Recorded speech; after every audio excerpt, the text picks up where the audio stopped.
அம்மா நல்லா பேசுவாங்க. அது திருக்குறள் தெரியுது மேடம். ஆமா. திருக்குறள் வந்து மொத வந்து நான் கத்துக்கணும் அப்படின்னு சொல்லி எனக்கு ஆனா ஆவனாலாம் வந்து முதல்ல சொல்லி கொடுக்கல. திருக்குறள் தான் சொல்லி கொடுத்தாங்க. அதில் வந்து அப்போ சின்ன வயசில் 1-2 வயசில் என்ன நமக்கு தெரியும், விளையாட்டா தினம் ஒரு சாக்லேட் கொடுப்பாங்க. 10 திருக்குறளை அடுத்த நாள் காலையில் மனப்பாடமாக ஒப்பிச்சா ஒரு சாக்லேட் கிடைக்கும்.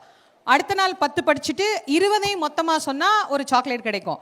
அப்போ நீங்கள் பாருங்கள், எங்கள் அம்மாட்ட நான் 133 சாக்லேட் வாங்கி சாப்பிட்டு தான் 1330 திருக்குறளையுமே வந்து நான் படித்தேன். அதுதான் மிஸ்டேக் மேடம். நாங்களாம் சாக்லேட் வேணாம்னு சொல்லிட்டோம் மேடம். அதான் இப்படி நின்று இருக்கோம். ஆமா madam. That is the mistake. குறளும் தெரிய மாட்டேங்குது. வெறும் சாக்லேட் மட்டும் சாப்பிடக்கூடாது, படிக்கவும் செய்யணும்.